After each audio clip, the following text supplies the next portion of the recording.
Joining me now is writer and broadcaster Esther Krakue. Esther, was it a music festival or a hate festival? It was really more hate than music.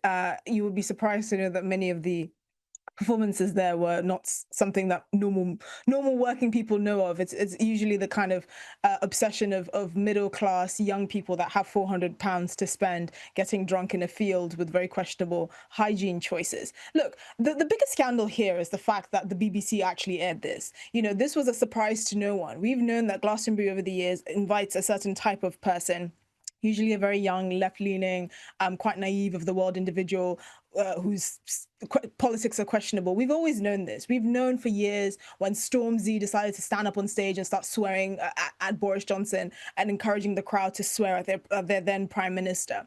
But it's the fact that the BBC didn't foresee this sort of behavior that people find astonishing. You know, we've seen riots and protests on the streets of London basically since October the 7th. We've seen the behavior of people that feel quite incensed by the situation going on in Israel and Gaza, and yet our national broadcaster did nothing to prevent it. They had, the audacity to air a bunch of people basically saying death to the IDF and a bunch of other anti-Semitic things, much to the horror of tens of millions of people in this country that are paying the license fee and wondering, well, actually, what are we getting for our money?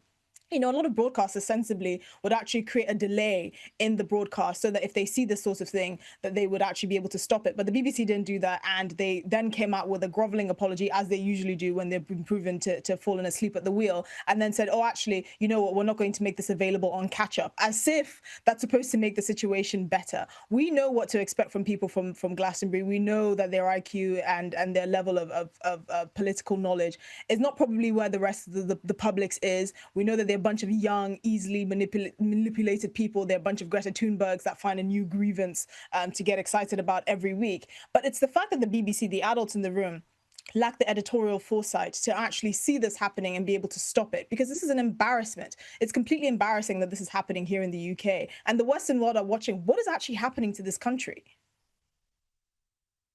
Well, according to the UK Telegraph, the band have song lyrics that include lines like hanging today, come and see the hanging, lynch your leaders, kill the effing Queen, burn Britannia, I wipe my backside with that flag.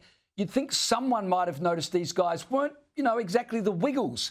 Do heads need to roll at the BBC? Will there be any consequences at all?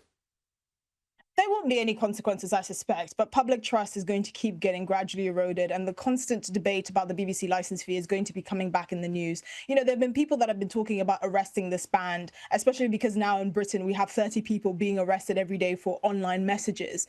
So you think surely this should fit in. But like I said, we don't want to turn Britain into the place where free speech all but vanishes. And like John Stuart Mill said, shouting outside a corn dealer's house to kill the corn dealer and shouting in a field somewhere randomly are two different things. We have to have a very strict definition of incitement to violence. And I'm sure Hamas are not sitting there waiting for a bunch of left-wing middle-class people to pay £400 a ticket to get their orders from them.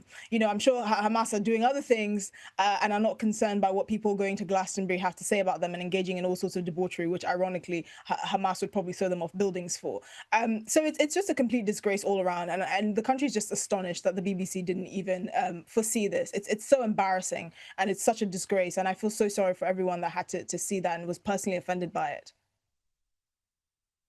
Esther, I've only got a few seconds left, so I just need a really quick response to this one. But this band is due to play at another music festival in Manchester at the weekend.